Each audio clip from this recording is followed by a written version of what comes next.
Ayubowan, my dear students. With the new day comes new strength and new thoughts. Everything is attitudes. New way, new strength and new effort. Let's begin our e-learning sessions with positive attitude.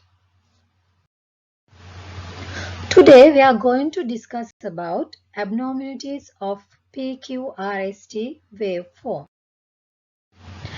At the end of this session, you should be able to discuss the normal P wave, identify conditions causing abnormal tall P wave, identify conditions causing abnormal wide P wave, identify conditions causing inverted P wave. Okay, that's what is the normal P wave that already you have done. As you know, P wave is the first deflection in an ECG waveform. It is due to atrial depolarization, and actually P wave is summation of the right and left atrial depolarization. In this diagram, you can see this dark brown color area is represent right atrial depolarization, and this blue color area represent left atrial depolarization. The right atrial depolarization is responsible for the first one-third of the P wave, and the left atrial depolarization is responsible for the last one-third of the P wave. Both right and left atrial depolarization is responsible for the middle one-third of the P wave. Amplitude or height of the normal P wave is usually less than 2.5 mm in limb leads, and it is usually less than 1.5 mm in the chest leads. We can say it as a normal amplitude of the or normal height of the P wave is less than 2.5 small squares in the limb leads, and it is less than 1.5 small squares in the chest leads. Duration or width of the normal P wave is 0.08 to 0.1 second. The normal duration of the P wave should not be exceeded 0.12 second. The normal width or duration of the P wave should not be exceeded 0.12 second. That means 3 small squares. P wave has smooth contour. P wave has smooth contour. P wave is almost always upright in leads L1, L2, AVF and V2 to V6. Normal P wave is almost always upright in leads L1, L2, AVF and V2 to V6. It is always inverted in AVR lead, and it may be biphasic in lead V1, L3 and AVL. Inferior leads, as you know, L2, L3, AVF are clinically very important because the most of the atrial abnormalities can be easily seen in those leads. Inferior leads, that's L2, L3 and AVF are clinically important because most of the atrial abnormalities can be easily identified in those leads. Let's look at the normal axis of the P wave. Normal axis of the P wave lies between 40 to 60 degrees, or it may be 45 to 65 degrees. Normal P wave axis lies between 40 to 60 degrees or 45 to 60 degrees. In some places you can find it as the normal P wave axis about 0 degrees to 75 degrees. But according to the textbooks that we are refer, Clinical Cardiography by Dr. Chung, it is plus 40 to plus 60 degrees or plus 45 to plus 65 degrees. As you know, P wave is summation of the right atrial and left atrial depolarization. Therefore, in various right atrial and left atrial disease conditions, you can see P axis deviation, P wave axis deviation. Right axis deviation of P wave. If the P wave lies beyond the 65 degrees, it's known as if P wave axis lies beyond the 65 degrees, it's known as right axis deviation.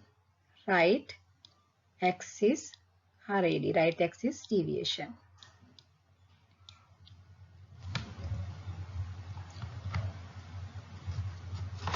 In right atrial hypertrophy or right atrial enlargement, we can see P wave axis lies between 60 to 90 degrees. 60 to 90 degrees. So it is right axis deviation. In dextrocardia, the P axis lies between plus 120 to plus 150 degrees. 120 to 150 degrees. It is the mirror image of the normal P wave axis. If arm electrode reversely placed, at that time also axis lies between plus 20 to plus 150 degrees. Plus 20 to plus 150 degrees, like dextrocardia. So in these conditions, we can see right axis deviation of the P wave in right atrial enlargement or right atrial hypertrophy, dextrocardia, and reversed arm electrodes.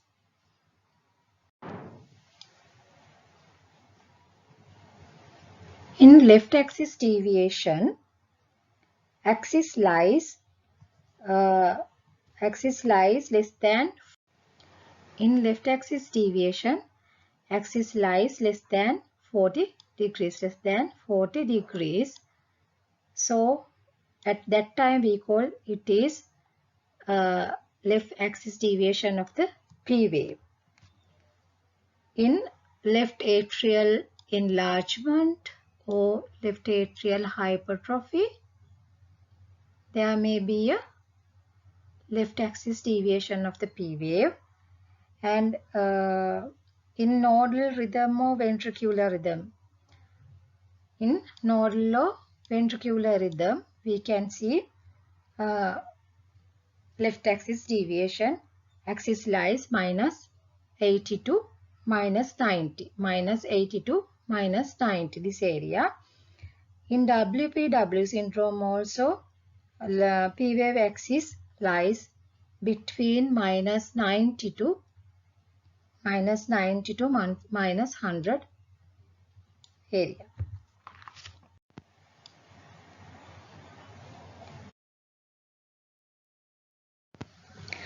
Let's talk about abnormalities of the P wave.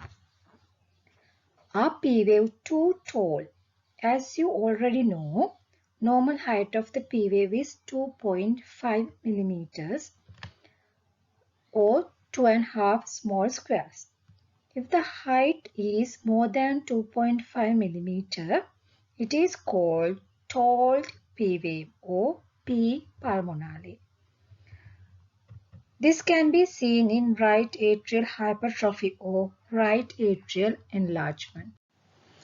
In right atrial hypertrophy, atrial muscle mass is increased.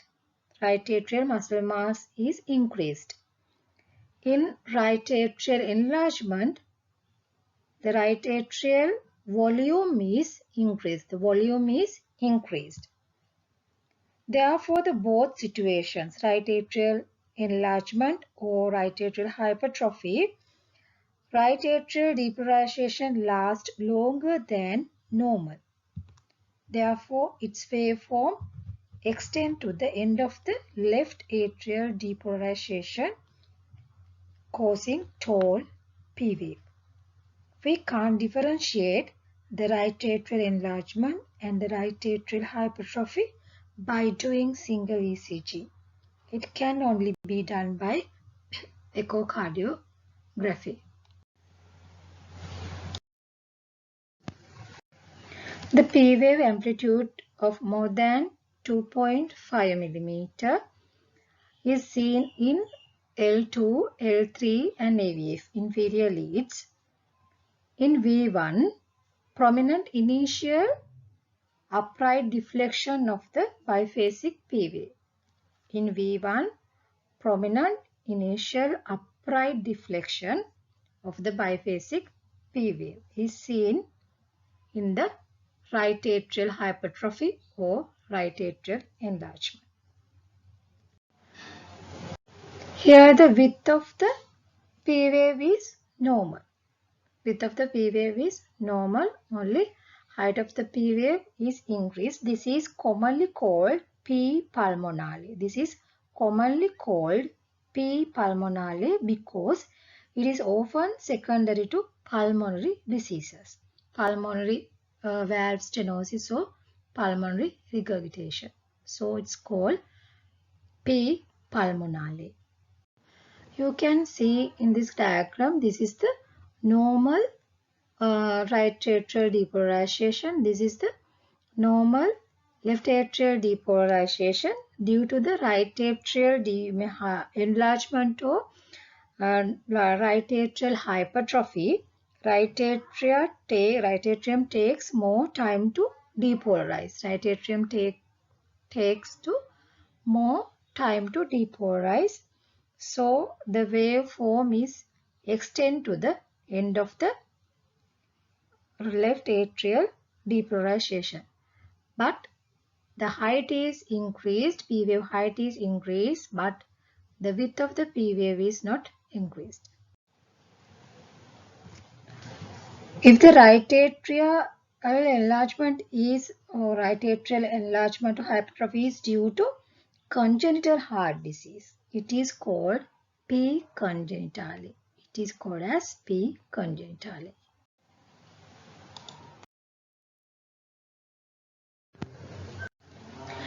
Let's see the causes for right atrial enlargement or right atrial hypertrophy. It may be due to pulmonary hypertension, pulmonary stenosis, tricuspid valve stenosis and regurgitation, chronic right heart failure of any cause, or atrial fibrillation or atrial septal defect.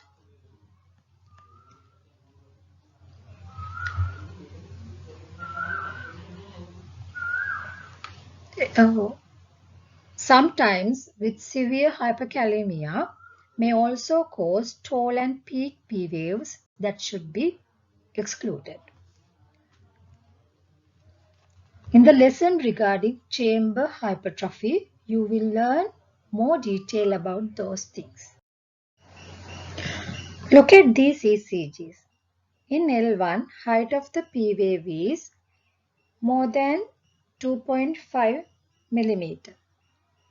You can see here, height of the P wave is more than 2.5 small squares.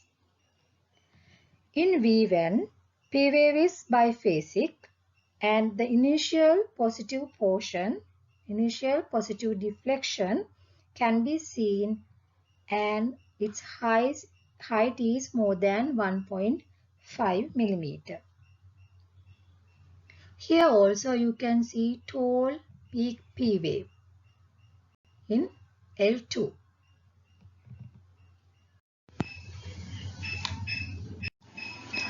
Are P waves too wide? What is the wide P wave? As you know, the normal width of the P wave is less than 0.12 second or 3 small squares. The duration of normal P wave is less than 0.12 second. If it is more than 0.12 second, it is known as wide P wave. This can be seen in left atrial hypertrophy or left atrial enlargement. In left atrial hypertrophy, the left atrial muscle mass is increased. In left atrial enlargement, the volume of the left atrium is increased. In both situations, conduction through the left atrium is delayed due to prolonged depolarization. Here the P wave looks M-shaped. You can see here the P wave looks M-shaped, and the distance between two peaks is more than 0.04 second. It is more than one small square. As I explained in previous slide, here you can see the wide or notched P wave, double peak P wave in the L2 leads. Here L2 you can see M-shaped P wave that is called P mitrale because it is commonly associated with mitral valve disease, mitral stenosis or mitral regurgitation. So this is called P mitrale. And here you can see in V1 lead biphasic P wave. The terminal portion of the P wave is deeper and wider.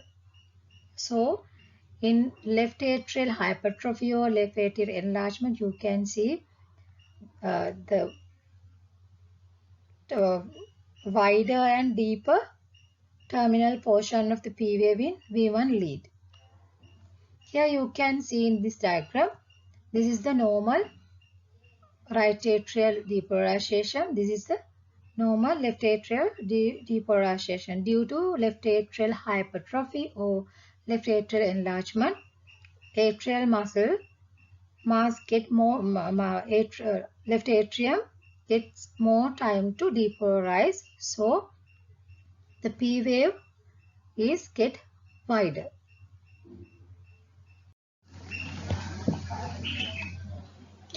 Let us glance the causes for the left atrial enlargement or hypertrophy, which will you learn more detail in chamber enlargement lesson.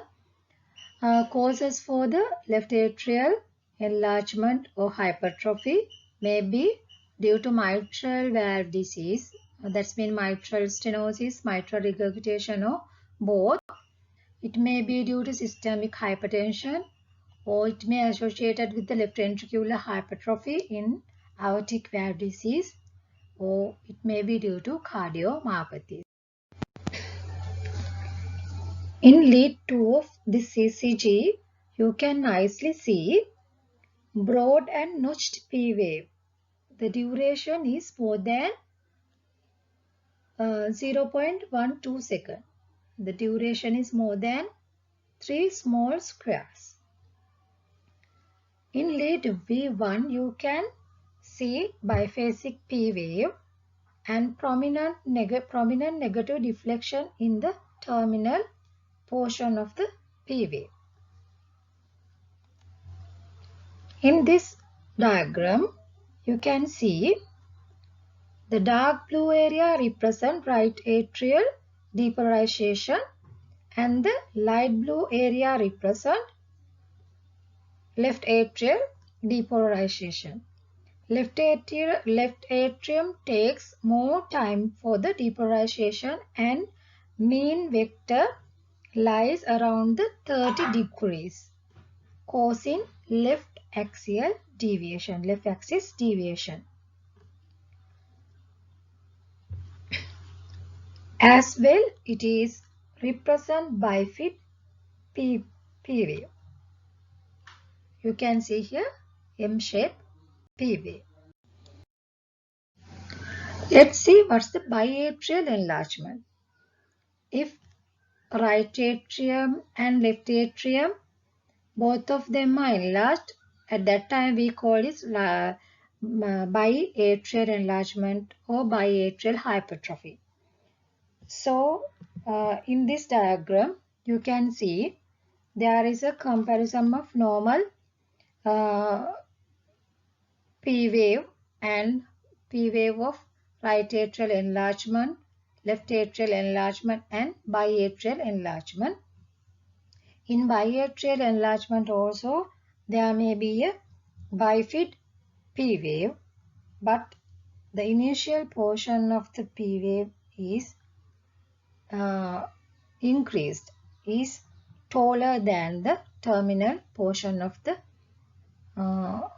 P wave. Here in left atrial enlargement also you can see bifid P wave or M-shaped P wave, but in the left atrial enlargement itself, the initial portion of the P wave is not taller than like biatrial enlargement. Are P waves inverted? What it can be? Inverted P waves are seen in AVR lead in the normal ECG. If the arm leads are reversely placed, you can see inverted P wave. In AV junctional rhythm, dextrocardia and left atrial rhythm, you can see inverted O negative P waves, which it is upright in the normal ECG. This is the normal ECG. You can see there is an inverted P wave in AVR. There is an inverted P wave in AVR lead. It is very normal. As I told earlier, inferior lead is more important, clinically more important, because the atrial abnormalities can be identified nicely in the inferior leads. Here, look at these leads in L2, L3, AVF. You can see prominent P wave. Okay, and here V1 also there is a biphasic P wave. So now we are talking about P wave inversion. In the normal ECG, in AVR lead, P wave is negative. In sometimes mistakenly place arm electrode reversely, at that time also ECG represent inverted P wave. There are so many characteristics to identify the reverse arm ECG. You will learn in future. Now you should keep your mind in arm reversal. You can see inverted P wave. In AV junctional rhythm, impulses generate within or near the AV node, and then these impulses spread retrogradely. Therefore, the direction of the impulses transmission is opposite to the normal direction. So it is obvious that the direction of the P wave should also be inverted. So here the ECG you can see inverted P wave that occurred in junctional rhythm. In dextrocardia, heart is placed right side on the chest, not like normal heart. In dextrocardia, heart is placed right side of the chest. So the P wave axis is reversed. Therefore, there will be inverted P wave in L1, L2, AVF, V5 and V6 where you can see upright P wave in normal ECGs. Here in this ECG you can see inverted P wave in L1, L2, AVL and AVF leads, and also V5 and V6.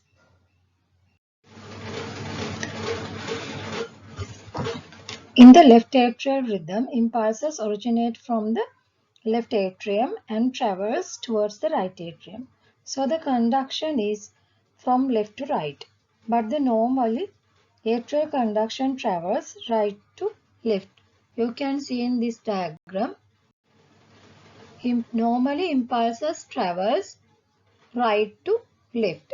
But in left atrial rhythm, impulses originate from left atrium and its travel towards the right atrium from the left atrium.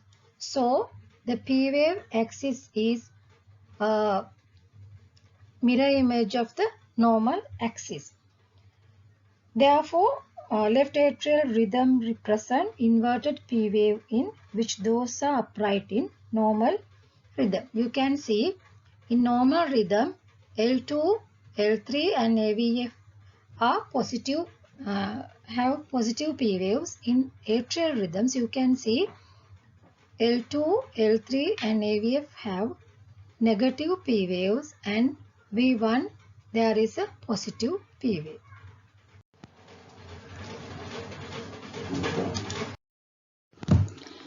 There are 5 ECGs for you to interpret. Please go through these ECGs carefully and send your interpretation via WhatsApp to me. This is the first ECG. This one is the second ECG. This is the third ECG. This one is the fourth ECG. And this is the last one.